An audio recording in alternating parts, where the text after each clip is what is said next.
바벨론 왕 느부갓네살에게 사로잡혀 바빌로니아로 끌려간 사람들 가운데서 많은 사람들이 바빌로니아 각 지방을 떠나 제 고향 땅 예루살렘과 유다로 돌아왔다.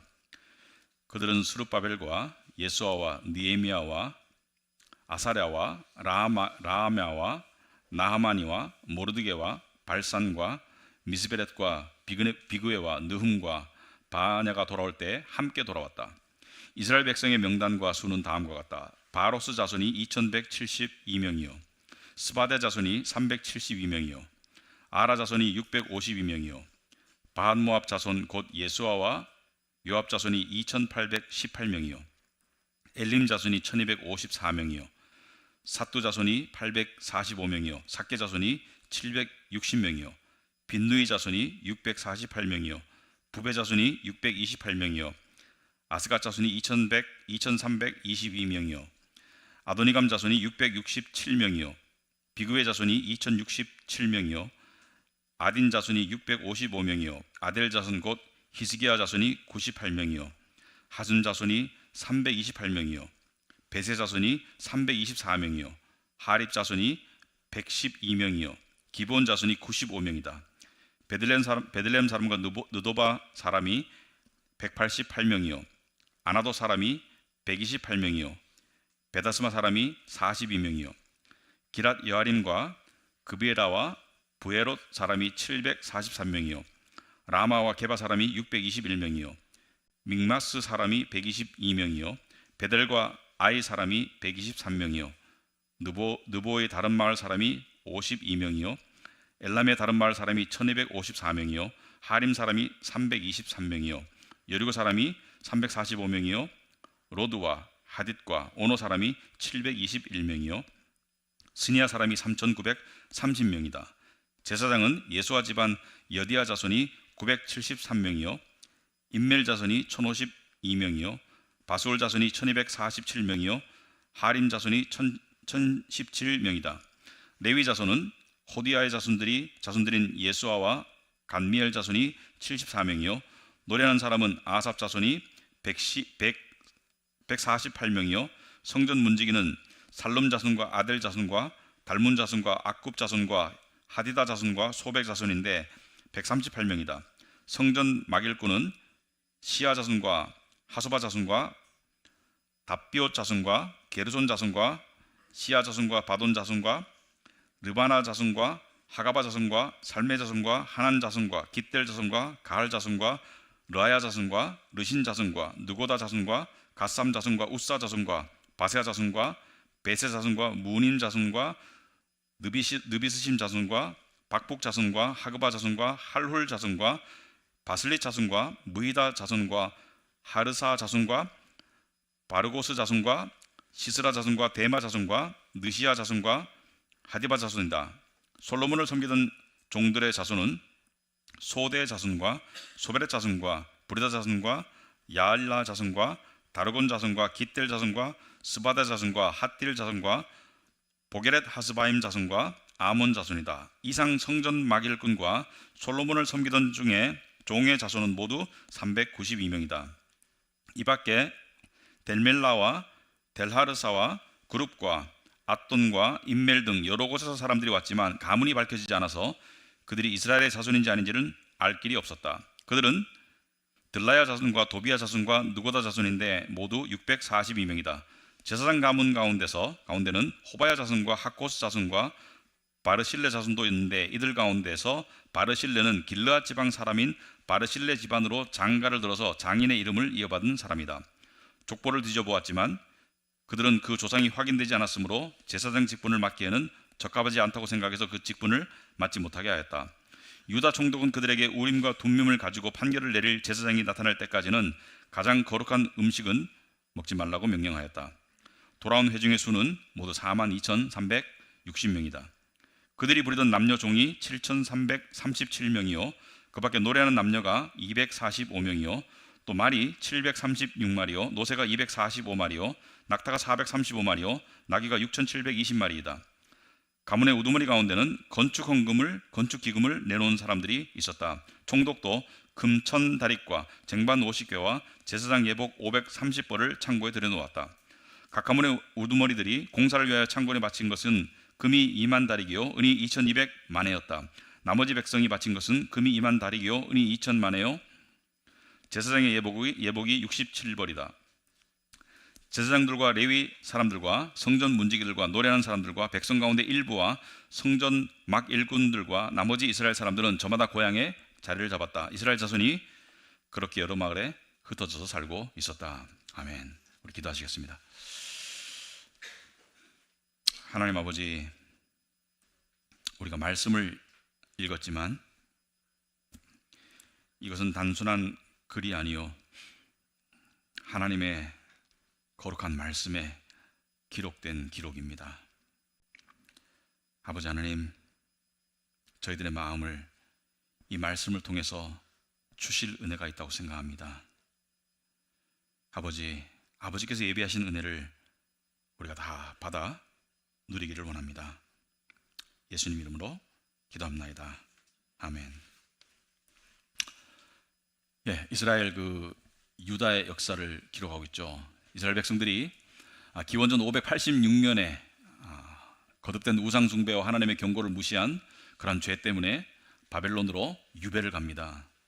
그래서 당시의 제국 정책에 의해 가지고 이스라엘 백성들은 거의 대부분 바벨론 여러 지역에 흩어지게 되고 남은 자들은 가난한 자들과 힘없고 노인들만 남아 있게 되고 또 그 땅에는 대신에 이방인들이 이주해 와 가지고 이제 온 민족이 제국에 다 뿔뿔이 흩어진 시대의 이야기입니다. 당시의 인구가 추정컨대 한 3,400만 명 정도 이스라엘 백성이 그 정도 있었다고 추정이 되는데, 근데 이 제국에 흩어졌던 이스라엘 백성들, 586년에 끌려갔던 이스라엘 백성들, 그 앞에 끌려갔던 사람들 포함해 가지고 대부분 사람들이 다 끌려갔었는데, 이들이 약 50년이 지난 538년에 1차로 하나님의 뜻에 의해서 1차로 귀환을 하는데, 그때 귀환할 때 지도자가 스룹바벨이에요. 스룹바벨은 정치 지도자입니다. 그리고 이 538년에 1차 귀환이 있었고, 그 뒤에 80년 뒤에 458년에 1차 귀환은 바벨론 포로로 끌려간 뒤 50년 뒤였고, 1차 귀환이 있었던 538년 80년 뒤에 458년에 2차로 귀환을 하죠. 그때 지도자가 에스라입니다. 에스라서. 그리고 그로부터 13년 뒤에 445년에 느헤미야에 의해서, 정치 지도자 느헤미야에 의해서 3차 귀환이 이루어지는데, 오늘 본문은 느헤미야가 귀환할 때 가지고 있던 귀환자들의 명단은 느헤미야가 가지고 있었을 것이고, 에스라는 13년 전에 왔기 때문에 그 명단도 생생하게 있었을 것이고, 그리고 그들이 함께 살고 있었을 것이고, 지금 명단은 느헤미야가 귀환하기 한 100년 전쯤에 왔던 1차 귀환자들의 명단인데 이미 다 죽었죠. 이미 이 세상 사람이 아니죠. 근데 그들의 자손이 살고 있겠죠. 그래서 호구 조사를 위해서 그들의 명단을 조사했는데, 여러 족속, 여러 지방 사람들을 다 합쳐서 제사장, 레위인, 그리고 다 합쳐서 42,360명이 1차로 귀환했어요. 근데 이들의 귀환의 기록을 보니까 6절을 보시면은 바벨론 왕 느부갓네살에게 사로잡혀 바벨로니아로 끌려간 사람들 가운데서 많은 사람들이 바벨로니아 각 지방을 떠나 제 고향 땅 예루살렘과 유다로 돌아왔다. 많은 사람들이 돌아왔는데 42,360명이, 그들은 스룹바벨과 예수아는 스룹바벨은 정치 지도자이고 예수아는 제사장입니다. 이 전에 내려오는 역사에 의하면은 예수아가 이 1차 귀환한 사람들에 의해서 성전이 재건되죠. 무너진 성전이 재건되고, 3차로 귀환한 느헤미야에 의해 가지고 성벽과 성문이 재건되죠. 그러니까 성은 느헤미야가 재건했고, 성전은 1차 귀환자들이 재건했는데, 이 1차 귀환자들이 재건한 성전의 최초의 대제사장이 바로 예수아다. 그 다음에 7절에 나오는 느헤미야는 우리가 지금 읽고 있는 느헤미야와 다른 느헤미야죠. 100년 전에 있었던 동명이인이죠. 그들이 이러한 지도자들과 함께 돌아왔는데, 이들의 명단은 이와 같다라고 해가지고 100년 전의 명단을 끄집어내고 있어요. 왜 명단을 끄집어낼까? 지난주에 설교 시간에 말씀드렸지만은, 예루살렘 성이 커서 그 안에 있는 사람들을 적절히 배치하기 위해서, 어떤 사람들을 성전 봉사에 배치하고, 어떤 사람들을 국방에 배치하고, 어떤 사람들을 농업에 배치하고, 어떤 사람들을 관리로 쓰고, 그래서 인구 조사를 하기 위해서 지금 명단을 캐내고 있는데, 이 명단이 에스라서 2장에 거의 흡사한 명단이 그대로 나와요. 그래서 성경에 한 번만 나온 명단이 아니고 두 번 나오는데, 이 42,360명의 1차 귀환자들이 돌아왔을 때 그들은 노비들도 데리고 왔다. 그래서 남녀 종이 7,337명이다. 이것으로 밀어볼 때 이들의 상당 부분은, 이들 중에 일부는 또는 상당수의 사람들은 부자였습니다. 그리고 노래하는 사람들, 그 당시에 연예인은 노비 취급을 받았죠. 지금처럼 무슨 많은 어떤 스타가 아니고 당시에 노래하는 사람들은 노비 중에 일부였어요.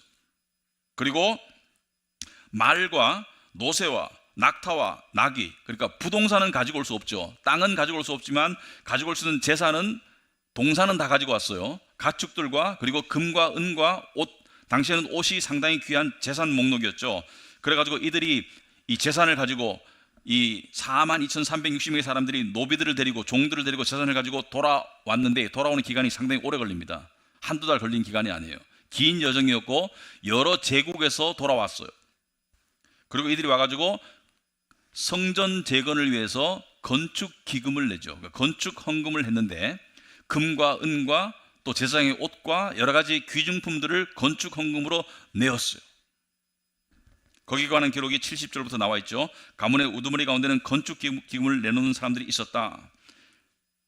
그 다음에 총독도 건축 기금을 내었고요, 지도자로서. 그리고 72절 보시면 나머지 백성이 바친 것은 금이 2만 다리기요 은이 2천만에요 제사장의 예복이 67벌이다. 그러니까 백성들도 이렇게 건축 기금을 내고 성전을 재건하고, 그 다음에 이들이 가장 먼저 한 일은 우리 지난 시간에도 살펴보았지만 무엇이에요? 성전에 봉사할 제사장들과 레위 사람들을 배치하고 일꾼들을 배치하는 것을 가장 먼저 했다. 성전에 성가대도 세우고 제사장도 세우고, 그 다음에 성전 문지기들도 배치하고 여러 가지로 이렇게 하였다. 이런 내용이 오늘 내용인데, 오늘 내용은 우리 긴 명단입니다. 그죠? 어느 지역에 어떤 집안 사람들이 몇 명씩 돌아왔다에 대한 상세한 명단이고, 총 수가 42,360명이다. 여러분, 성경책 보다가 이런 명단이 나오면 주로 어떻게 하세요? 혼자 성경책 보다가 여러분, 예를 들어서 창세기 5장에 보면은 이 아담에서부터 노아까지의 어떤 족보가 나오죠. 그 장 전체가 이름이 쫙 나오죠. 근데 거기에는 그래도 익숙한 이름인데, 오늘 이름은 익숙한 이름이 아니라서 이 발음 연습에 많이 도움이 되긴 해요, 사실은. 그리고 창세기 10장에 보시면은 그 노아의 족보가 나옵니다. 여러분, 이런 명단을 볼 때 주로 어떻게 큐티 하실 때, 혼자 말씀 보실 때, 또는 마태복음 1장에 보면 예수님의 족보가 나오죠. 명단을 볼 때 어떻게 하시는가? 아마도 여러분들 중에 많은 분들이 명단이 길면 처음에 한 3줄 정도 읽다가 쭉 땡겨가지고 그 다음에 합이 몇 명이더라 이렇게 넘어가실 것 같아요. 안 넘어가시는 분들이 있으면 굉장히 침착하고 인내심이 많은 분들 같은데, 이거 다 읽어서 뭐하나, 그죠? 실용적으로 이거 다 읽어서 뭐하나, 이 이름 알지도 못하고, 여기 지금 등장하는 이름들의 상당수는, 거의 대부분은 다른 성경책에 나오지도 않고 설명이 없기 때문에 알 수도 없어요. 그리고 어느 족속이 몇 명씩 왔나, 어느 지역에서 몇 명씩 왔나 볼 때 여러분들 대충 그렇게 하시죠? 그냥 쭉 읽다가 너무 지루하니까 읽어보려고 하다가 그냥 쭉 생략하고 그 다음으로 넘어가죠. 그죠? 내용 있는 것으로, 건더기 있는 것으로. 설교자도 마찬가지예요. 만약에 제가 설교 본문을 제가 매주 정한다면 이런 본문을 정할 가망성은 거의 없어요. 우리가 강해식 설교를 하니까 이런 본문을 건너뛸 수가 없는 거죠. 그리고 김우영 목사님이 지난주에 정확하게 딱 끊어줘가지고 제가 이 본문을 맡게 되었죠. 그죠? 아주 고마워해야 될지 갈구해야 될지 모르겠어요. 자, 근데 우리가 이런 본문을 대할 때 우리가 이런 마음을 가져야 된다고 생각합니다. 모든 성경은 하나님의 감동으로 된 것이다. 그 모든 성경에는 이 명단도 들어있다. 오죽했으면 이 명단이 2번 들어있을까? 에스라서에도 들어있는데 왜 여기 또 들어있을까? 이게 왜 2번 들어있을까? 모든 성경은 하나님의 감동으로 된 것으로 교훈과 책망과 바르게 함과 의로 교육하기에 유익하다는 것은, 이 또한 하나님의 영감 있는 말씀이고 우리를 위해 쓰여진 말씀이고, 여기를 통해서도 하나님께서 우리에게 전하시려고 하는 진리와 은혜가 있다는 것을 이야기하고 있습니다. 만약에 여러분이 이 명단을 읽었는데, 또는 이 명단에 관한 설교를 들었는데, 오늘 설교를 듣고 계신데 전혀 은혜가 안 된다면 그것은 저의 문제이지 하나님의 말씀의 문제가 아니에요. 명단이 지루해서 여러분이 은혜를 못 받는 것이 아니고 제가 잘못 전하면 은혜를 못 받는 거예요. 왜냐하면 이것도 영감 있는 하나님의 말씀이기 때문에 뭔가 진리와 은혜가 담겨 있다는 것이 저의 가정이고 확신입니다. 그렇다면 오늘 우리는 이 명단에서 어떤 의미를 찾을 수 있나? 자, 이 명단에 기록된 사람들은 어떤 사람이었을까? 우리가 한번 상상의 나라를 한번 펼쳐보죠.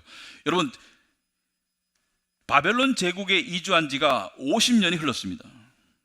짧게는 50년이고 길게는 60, 70년이 돼요. 왜? 586년에 유다가 멸망하기 전에도 다니엘 같은 사람은 일찍 유배지로 끌려갔거든요. 그러니까 최소한 50년 이상 지났다는 것은 이민 3세가 넘어가고 있어요. 여러분, 이민 1세는 본토 말을 하죠. 그러나 이민 2세쯤 되면 말이 오늘하고 이민 3세 중에 본토 말을 할 줄 아는 사람은 거의 없어요. 아주 집에서 의도적인 노력을 하지 않는 한 본토 말을 할 줄 아는 사람은 거의 없고, 지금 바벨론 한 지역에서 42,360명이 온 게 아니고 바벨론 전 지역에서 왔다고 되어 있거든요. 전 지역에서. 바벨론이 얼마나 넓어요? 소아시아, 유럽, 중동 얼마나 넓은 지역이에요. 전 지역에서 왔다는 것은 이 42,360명은 당시의 추정 인구의 1%를 상회합니다. 1%밖에 안 돼요. 그리고 제국의 각 지역에서 왔기 때문에 마을에서 한두 명 올까 말까예요. 그러니까 서로 알지도 못해. 말도 달라요. 바벨론이 얼마나 큰 제국인데 쓰이는 언어가 아마 수백 개는 넘었을 거예요.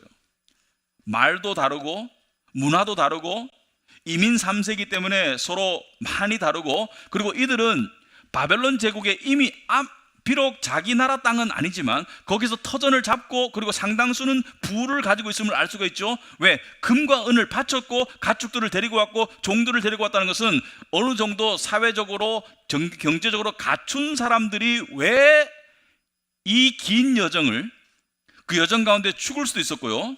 그리고 돌아가도 이것은 엘도라도가 아니에요. 여러분, 우리가 어디를 이주할 때는 따져보죠. 지금 있는 지역과 갈 지역을 따져봐서, 직장도 마찬가지고 따져봐서 그것이 나의 선택이라면, 강제가 아닌 건 나의 선택이라면 첫째는 더 편한가, 더 안전한가, 더 풍요한가, 여러 가지 조건을 따져봤을 때 훨씬 더 상향 조건이 될 때 이주하지, 여기는 안전성이라는 면에서도 상당히 불안전한 도시이고, 그리고 가면은 천대받아요. 내 나라 땅이지만 이방인들이 훨씬 더 많고 이방인 총독이 다스리기 때문에 우리가 느헤미야서에 보듯이 천대받는 그런 땅으로 가야 되고, 그리고 경제적으로 하락합니다. 왜냐하면 산업 구조가 갖춰지지 않은 그런 버려진 땅 비슷한 곳이기 때문에 가는 순간 거기에 재산을 바쳐야 되고 심지어 생명을 바쳐야 되는 그러한 험지를 이 사람들이 온 거예요. 우리가 생각하듯이 나 호주로 이민 가서 좀 좋은 자연 환경에서 편안하게 살고 싶어, 이런 게 아니고요. 고생이 예상되고 목숨을 잃을 수도 있고요. 지금까지 누리고 있던 모든 편안함과 안락함에서 멀어져야 되고요.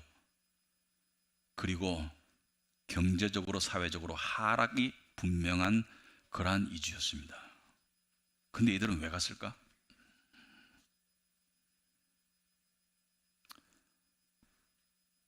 예수님 오시기 한 100년 전쯤에 이스라엘 사해 지역에서 동굴에 성경책들이 발견되었습니다. 항아리에 들어있는 두루마리 성경책들이. 역사학자들은 이들은 누구였을까?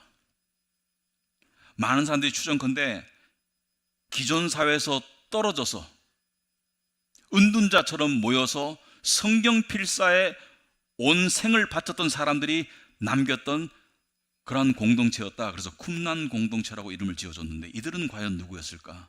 이 1세대 이주자들 42,360명은 과연 어떠한 마음으로 이주했던 것일까? 세상의 기준에서는 설명할 수 없는 이주였습니다. 모든 면에서 손해되는 이주였어요. 오늘은 명단 얘기를 좀 하고 싶어요. 어차피 명단이니까. 여러분, 우리는 명단이라는 게 있습니다. 명단, 합격자 명단 또는 당첨자 명단. 요즘에는 프라이버시 때문에 개인정보 때문에 명단이 잘 발표가 안 되는 경우가 많아요. 근데 제가 살던 시대에는 명단이 굉장히 일상화되어 있던 시대였어요. 예를 들어서 중고등학교 다닐 때 중간고사, 기말고사 또는 전국 모의고사 1년에 한 7, 8번 명단이 발표돼요. 어떤 명단이 발표되냐면은 제가 다닐 때는 초등학교 때도, 심지어 초등학교 때도 한 반에 60몇 명이면 내가 몇 등인지 정확히 알았어요. 요즘에는 1등 빼고는 잘 모르는 것 같은데 내가 우리 반에서 37등인지 39등인지 정확하게 알았어요. 그리고 내 앞에 누군지도 알았어요. 저는 그런 시대를 살았습니다.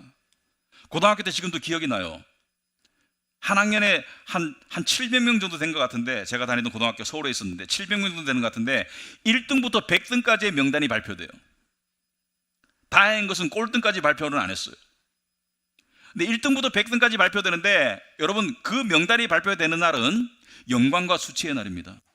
모두가 두근두근 거리죠, 그죠? 명단을 보러, 명단이 이 교무실 옆에 그 복도에 붙어 있잖아요, 그죠? 그러면은 명단이 발표되면 와 하면서 애들이 몰려가죠. 몰려가면서 제일 먼저 확인하는 게 뭐예요? 사람마다 달라요. 전교 1등과 2등을 다툰 애는 제일 위를 쳐다보겠죠.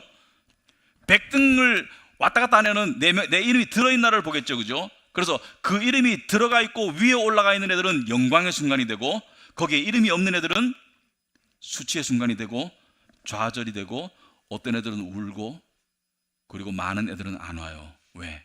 어차피 없을 거기 때문에. 100명까지밖에 발표가 안 됐어요. 그래서 명단 때문에 가슴을 졸이고 조마조마한 일들이 자주 있었습니다. 명단에 익숙해요, 우리는. 제 인생을 생각해 봤을 때 제 인생에서 가장 불행했던 명단과 그리고 세상적으로 운 좋았던 명단이 있어요. 제 이야기를 조금 할게요. 제가 대학교 시험을 쳤을 때는 합격자 발표를 명단으로 했습니다. 교무체에 찾아가도 알 수 있지만은 그 합격자 명단을 방을 적어놨어요. 합격자 명단. 물론 불합격자 명단은 없죠. 합격자 명단에 들어있으면 합격한 것이고 후보자 명단도 적어놨어요. 그러니까 명단으로 확인을 했습니다. 근데 제가 대학교 시험을 쳤을 때 저희 아버님이 명단을 확인하러 가셨어요. 근데 모두의 기대와 상상과 다르게 제 이름이 없었습니다. 거기에 제 이름이 없는 것을 알게 된 순간 수많은 파장이 발생했어요. 제가 지원했던 학교는 명문대학이었고, 근데 거기에 0.8점 차이로 나중에 확인해 보니까 떨어졌어요. 그 순간 집이 우울해졌어요. 제가 장남인데 잘 될 줄 알았는데 우울해졌고요. 그리고 그 당시에는 한 군데밖에 지원을 못했잖아요, 학교를. 그러니까 서울대, 법대 떨어지면 갈 데가 없는 거예요. 그래서 제가 지방으로 대학을 갑니다. 친구들과 결별을 하게 돼요. 저를 좀 이해를 해주세요. 휴대폰이 없던 시대예요. 중고등학교 서울에서 나왔어요. 알던 모든 친구들과 결별하고 생전 살아보지 못한 대구에 가서 살게 됩니다. 완전히 낯선 곳에. 그리고 저는 공부 잘하던 학생에서 남들이 겉으로 봤을 때는 지방의 무명대학을 다니는 학생이 되는 거예요. 저는 크리스찬이 아니었습니다. 저한테는 두 가지 마음이 있었어요. 국가를 향한 반감, 그리고 사회를 향한 반감, 그리고 세상을 향한 이 분노. 여러분, 19살, 20살 때 겪기로는 상당히 큰 변화였습니다. 대학만 완전히 뒤바뀐 게 아니고 사는 지역도 바뀌고 모든 게 바뀌었어요. 그런데 그 뒤에 저한테 조금 운 좋은 명단이 한번 생겼습니다. 여러분, 대학교 때 옛날에 교련 시간이 있었어요. 교련이 뭐냐면은 군사 교육을 받았는데 대학생들은 그때 군사 교육을 받았어요. 그죠? 남학생들은. 여자분들이 이렇게 끄덕끄덕거리시죠? 네. 여러분들은 안 받으셨는데. 네. 군사 교육을 받는데 요즘에 상상을 하기 힘든 정도의 교육이었고 이 군사교육을 1년에 한 번인가는 전방 집체교육을 가서 전방에 직접 휴전선에 가가지고 일주일 이상 거기서 살았어요. 실제로 교육을 전방에 가서 보초를 섰는데 2시간 자고 2시간 보초 쓰고 2시간 자고 2시간 보초 쓰는데 2시간 자고 2시간 잘 수가 없죠. 이동 거리가 있으니까. 보초 쓰는 시간은 2시간인데 옷 갈아입고 뭐 거기 걸어가고 그러니까 1시간 자고 3시간 깨 있는 거예요, 사실은. 그리고 방에 누웠는데 한 30명이 내무반이라는 데서 이렇게 똑바로 누워 있죠. 이렇게 죽은 송장처럼. 옆에 움직이기가 곤란해요. 왜냐하면 손 뻗으면 다. 그래서 들어가서 보면 까만 머리만 쫙 있죠, 그죠? 공처럼. 근데 저를 제일 경악하게 한 것은 음식이었어요. 저는 고기를 좋아해요. 그런데 당시 1980년도에 지금은 군대에서 음식이 잘 나온다 하더라고요. 우리나라의 군대 그 배식, 그 식사는 이건 뭐라고 말할까? 여러분들이 지금 갖다 주면 먹을 수가 없어요. 그 나는 냄새, 찐밥에서 나는 냄새, 그리고 반찬이라고 할 수 없는 그 형편한 수준의 그 반찬, 그리고 국은 뭘 넣고 끓였는지 모르겠어. 그러니까 사실 이게 예를 들어서 뭐 소고기 국인데 소고기가 없어. 맛도 형편없죠. 그리고 복무 기간이 2년 6개월이었습니다. 저 때 1986년 이야기라고. 그 제 생각에요. 국가가 나를 위해서 해준 게 뭔데? 그런 생각이 들었어요. 대학도 떨어뜨려 놓고 군대 가라고? 도망가고 싶더라고요. 그런데 한 줄기 어떤 햇살 같은 소식이 들려왔어요. 카투사라는 게 있다. 미군 부대 갈 수 있다. 거기 가면 다른 거 다 제껴놓고 맨날 뷔페로 밥 먹는데요. 막 옛날에 그 여러분 그 옛날 드라마 보시면은 부잣집 이렇게 딱 장면 나올 때, 재벌집 나올 때 항상 등장하는 이 소품이 있어요. 델몬트 오렌지 주스. 델몬트 오렌지 주스가 식탁에 올라가 있으면 이거 부잣집인 거예요. 그런 시절이었어요. 바나나가 올라가 있으면 부잣집인 거야. 오렌지가 올라가 있으면 부잣집이고. 그런데 그런 거를 뭐 음료수건 먹은 간에 마음껏 먹을 수 있는 것이 미군 부대라는 거예요. 그래서 제가 결심했죠. 내가 어떻게 해서든지 군대는 안 가겠다. 미군 부대를 가투자가 되겠다. 그래서 그때부터 영어를 How are you? I'm fine, thank you 이렇게 공부했어요.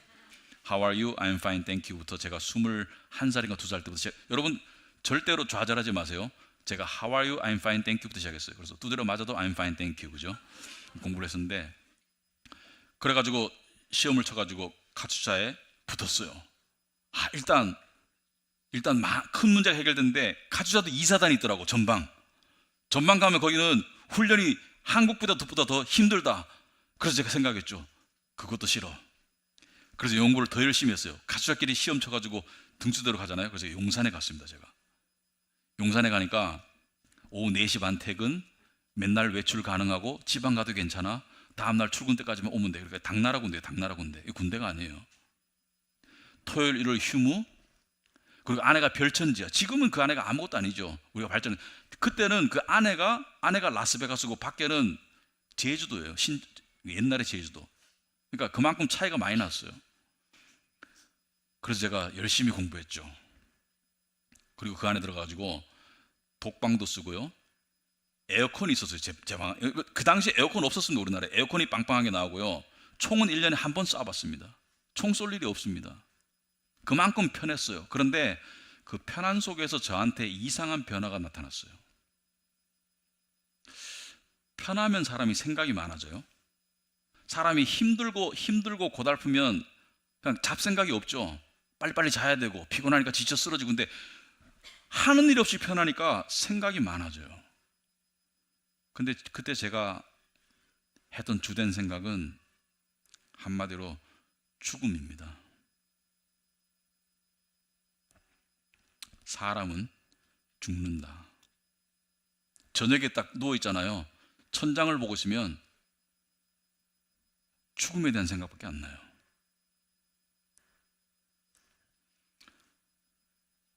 저는 요즘 시대가 큰 문제를 안고 살고 있다고 생각하는 중에 하나가요, 죽음에 대해서 생각하지 않고 사는 사람들이 많다고 생각합니다. 너무 많다고 생각합니다. 너무나 당연한 생각인데 죽음에 대한 생각을 하지 않고 사는 사람이 너무 많다고 생각해요. 그런데 제가 죽음에 관해서 생각하고 있는 그 시기에 어떤 일이 발생하냐면 용산에 있는 카투사 중에 두 사병이 자살을 해요. 몇 달 상간으로. 근데 한 사람이 서울대 법대생이었어요. 제가 생각했습니다. 제가 원하던 수준 이상의 학교를 간 사람인데 왜 자살했을까?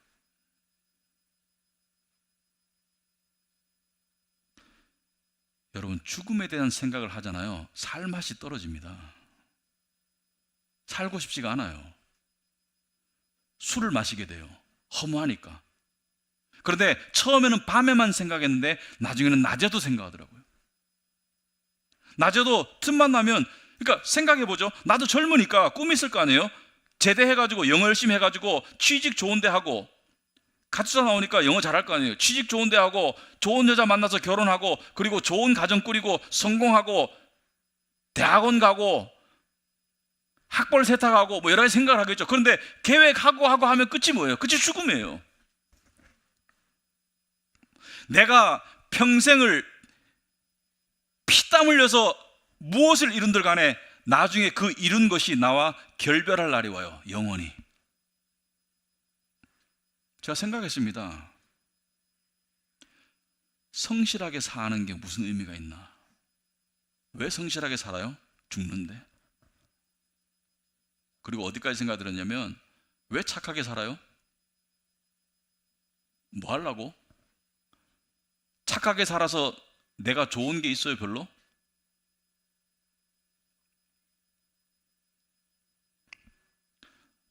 여러분, 그 장례식장 가면요, 저는 그 관찰을 해요. 장례식장 가면 1호실, 2호실, 특실인데 명단이 쭉 나와요. 명단이 딱 나오면 제일 위에 이름이 고인이에요. 망자.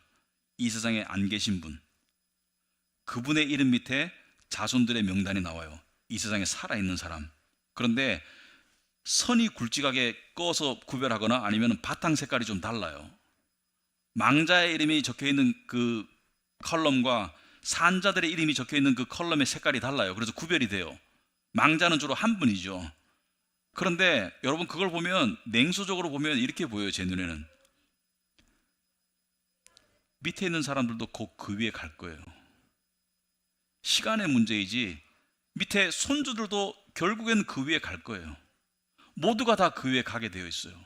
모두가 다 결국에는 망자의 명단에 이름이 올라가게 되어 있는 게 인생 아닙니까? 그런 걸 생각하니까 살맛이 안 나죠.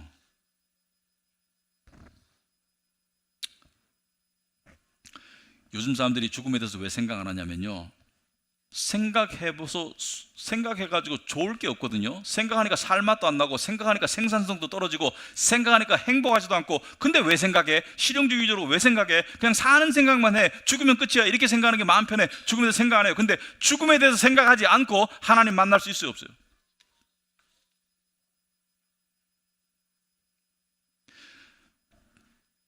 하나님 만난 여러분, 죽음에 대해서 생각하지 않고 이 세상을 똑바로 살아갈 수 없습니다.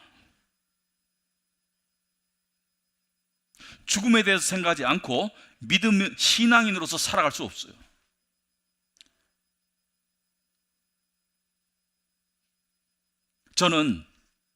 저를 아시는 분들은 제가 얼마나 긍정적이고, 안 그런가요? 얼마나 실용적인 사람인지 아실 거예요. 근데 저는 죽음을 자주 생각해요. 왜냐하면 죽음을 생각할 때 제가 제대로 살 수가 있어요.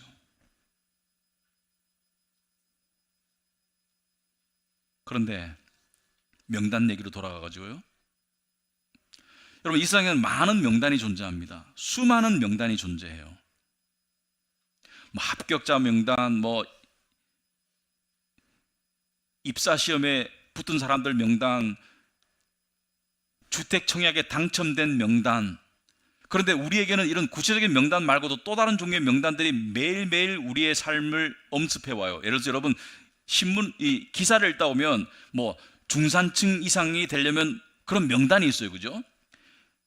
재산이 얼마면은 상위 몇 프로인가 그런 명단이 있어요, 그죠? 그러니까 그런 명단을 보면서 항상 자기의 삶을 비교해 봐요. 나는 어느 명단에 속하는가? 나는 어느 명단에 속하는가? 나는 얼만큼 성공적인가? 나는 얼만큼 내 위치는 어딘가? 항상 사람은 남과의 비교를 통해서 내가 속한 명단이 어딘가를 생각해 보고 있어요, 사람은.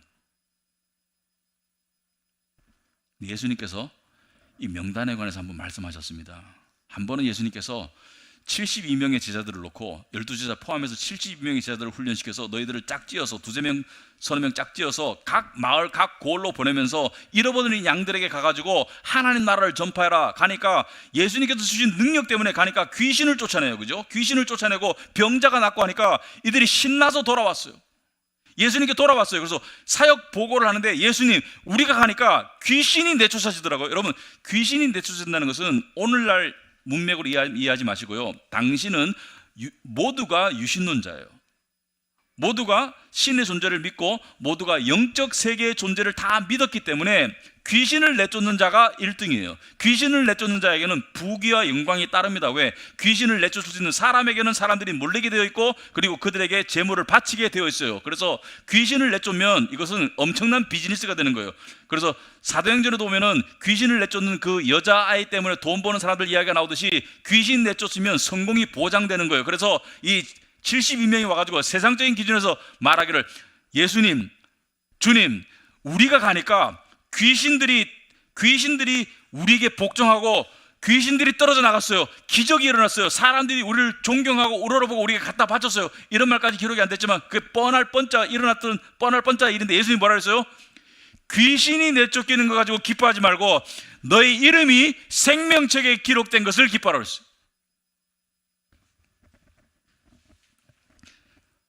귀신들이 너에게 굴복한다고 기뻐하지 말고 너의 이름이, 네 이름이 하늘에 기록된 것을 기뻐하라고 예수님이 말씀하셨어요. 그러니까 예수님의 말씀의 요지는 세상적인 어떤 영광스러운 어떤 성공적인 어떠한 뛰어난 명단에 들어가더라도 그거 이상의 가치가 있는 것이 하늘나라에 여러분의 이름이 기록된 것이라고 예수님이 말씀하시는 거예요.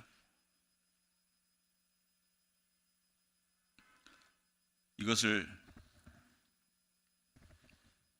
예수님께서는 요한계시록에서 생명책이라고 불렀습니다. 생명책. 여기서 말하는 생명은 이 땅에서의 생명을 말하는 게 아니고 영원한 생명을 말하죠. 생명책.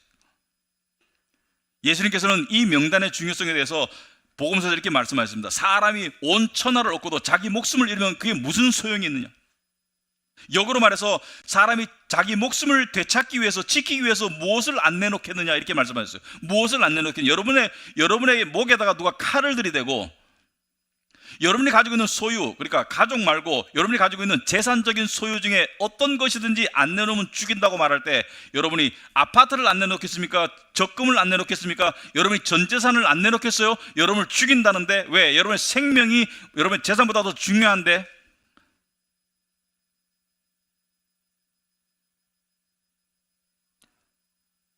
우리가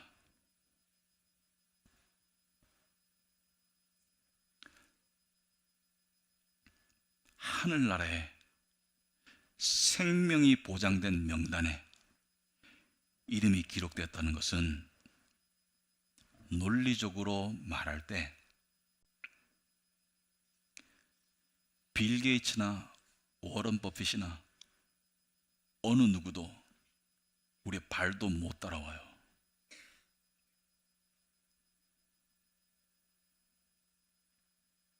여러분 그걸 믿으세요? 여러분이 그걸 정말로 1%만 믿을 수 있으면 여러분이 길길이 뛰고 난리가 날 거예요. 여러분이 뭘 가졌는지를 정말로 알고 믿는다면, 그래서 항상 죽음을 생각해 보라는 거예요. 이 세상에 어떠한 부자도 어떠한 성공적인 삶을 사는 사람도 다 죽어요. 우리도 죽고요. 하지만 우리는 안 죽어요. 제가 죽음에 대해서 고민하고 생각하다가 찾아간 곳이 교회였습니다. 그런데 거기서 만난 사람들이 좋았어요. 사람들이 달라 보였어요. 사람들이 말하는 방식도 다르고 생각하는 것도 다르고 사람들이 사람을 대하는 것도 다르고 달라 보였어요. 사람들이 좋아 보였어요. 그런데 저도 그런 사람이 되고 싶었어요. 그런데 여러분, 제가 대학을 왜 떨어졌나요? 점수가 부족하니까 떨어졌죠. 근데 이 생명책의 이 영광스러운 명단에 들어가려면 무슨 자격이 있어야 되죠? 모든 소중한 명단에는 자격이 있어야 들어가잖아요. 그죠? 자격이 있어야 들어가잖아요. 입사 자격이 있어야 되고, 당첨 자격이 있어야, 당첨 가점이 돼야 되고, 모든 소중한 명단에는 자격이 있어야 되잖아요. 여러분, 이 유명한 사람의 파티에 초대받을 때는 그만큼 사회적인 어떤 사회 경제적인 지위가 있어야지 갈 수 있는 자격이 있잖아요. 여러분, 근데 이 생명책에 기록되려면 무슨 자격이 있어야 되나요?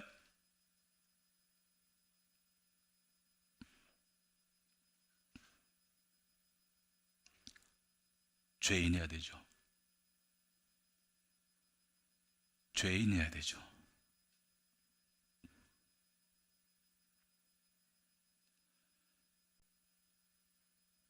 제가 이걸 깨닫는데 교회 다니고 한 달 걸렸어요. 하나님이 의인을 부르는 게 아니고, 모범생을 부르는 게 아니고 죄인을 부른다는 걸 깨닫는데, 듣고 마음으로 깨닫는데 한 달이 걸렸는데요, 그걸 깨달았을 때 제 마음에 죄인 오라 하실 때 날 부르소서, 그 찬송이 그냥 빵빠레처럼 울려 나왔어요. 죄인인 것이 인정되는 것이 그렇게 기쁜 일인 줄 몰랐어요. 세상에서는 실패자가 되는 것이 그렇게 수치스러운데, 하나님 앞에서는 내가 약하고 실패자라는 것을 인정하는 것이 그렇게 감사한 일인 줄 몰랐어요. 나는 죄 속에 은혜가 있는 걸 처음 알았어요. 나는 실패 속에 그러한 은혜가 녹아 있는 걸 처음 알았어요. 그리고 그 죄인을 부르시는 그 십자가의 은혜를 깨달은 그날, 제 안에 있던 허무가 사라졌고요, 대학 실패에 의한 상처는 다 씻겨져 나갔습니다. 안 중요했어요. 한 번은 제가 사업을 하는데 지역신문에 제 기사가 났어요. 그런데 누가 추측해서 기사를 냈더라고요. 미국 유학 갔다 오신 원장님이라고. 제가 전화했습니다. 정정해달라고. 저는 대구의 계명대학교를 나왔습니다. 왜요? 그것이 저의 정체성이 아니에요. 저는 그것에 대해서 부끄러워하고 싶은 마음 조금도 없어요. 저의 정체성은 용서받은 죄인입니다. 저는 그걸로 족해요. 여러분, 복음서에 보면 감격스러운 이야기가 많이 나오죠. 여러분이 글을 읽을 때요, 글만 읽지 마시고 그 상황을 한번 이해해 보려고 한번 해보세요. 얼마나 감격스러운지. 여러분, 예수님께서 십자가에 죽으신 그 복음의 가장 최초 수혜자가 누구예요? 예수님의 십자가 복음의 가장 최초 수혜를 받고 천국 간 사람은 바리새인도 아니고 도덕자도 아니고 어떤 학자도 아니고, 그리고 선한 사람도 아니고 우편 강도잖아요. 강도가 갔잖아요. 강도가. 예수님과 함께 흉악범들만 당하는 그 십자가 형집행을 받던 그 두 강도가 있었는데, 한 강도는 네가 그리스도면 살려봐라, 죽을 때까지 악을 품는데, 그 나머지 그 한 강도는 뭐라 그래요? 주님, 주님의 나라에 들어가실 때 저를 기억하옵소서. 이 죄인도 기억해 주옵소서. 근데 주님이 뭐라 그래요? 오늘 네가 나와 함께 낙원에 있을 것이다. 오늘. 네가 개과천선해서가 아니고 오늘. 바로 오늘 네가 나와 함께 낙원에 있을 것이다. 이 강도가 예수님의 십자가 복음의 가장 최초 수혜자였어요. 여러분, 죄인을 부르신 하나님의 은혜.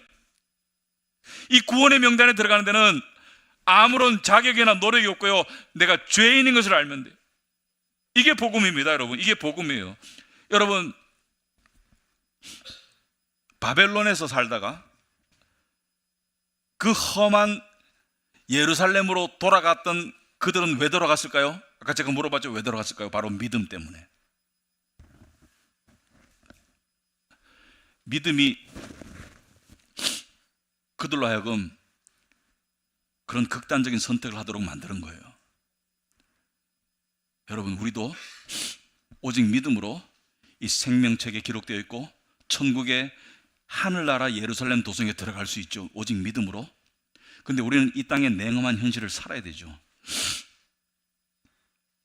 천국은 보장되었지만 아직 도래하진 않았죠. 이 땅의 냉엄한 현실을 살아야 되죠. 이 땅은 때로는 골리앗 같아요. 우리를 두렵게 만들고 우리를 작게 보이게 만들고 우리를 짓눌러요. 근데 우리가 짓눌려야 할까? 아니요. 천만에. 예수님께서 말씀하셨습니다. 너희가 세상을 이길 것이다. 내가 세상을 이겼듯이, 세상에서 가장 두려운 게 사망이라면 내가 사망을 이겼듯이 너희가 세상을 이길 것이다. 세상을 이긴 것은 너희 안에 있는 믿음이라고 말씀하셨습니다. 그러므로 겸손하시되 찌그러지지 마세요.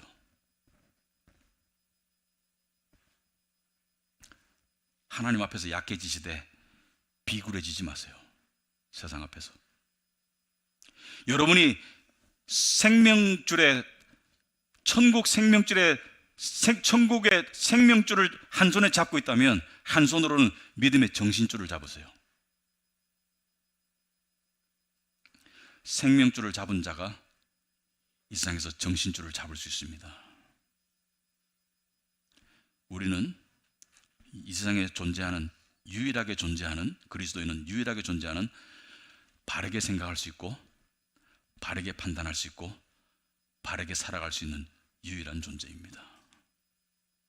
그 믿음으로 여러분의 삶 가운데 담대함으로 살아가시기 바랍니다. 하나님이 함께 하실 것입니다. 내가 너희와 끝까지 함께 할 것이다. 아멘. 기도하겠습니다. 하나님 아버지, 참으로 생각할수록 감사합니다. 생각할수록 하나님을 찬양하게 됩니다. 나 같은 죄인 구해주시고 살려주신 하나님 아버지 감사합니다. 우리가 하나님 나라에 이르는 그날까지 하나님 예배하고 하나님 섬기고 하나님 사랑하며 하나님 주의 몸된 교회를 섬기고 사랑하며 살기를 결단합니다. 예수님 이름으로 기도합니다. 아멘.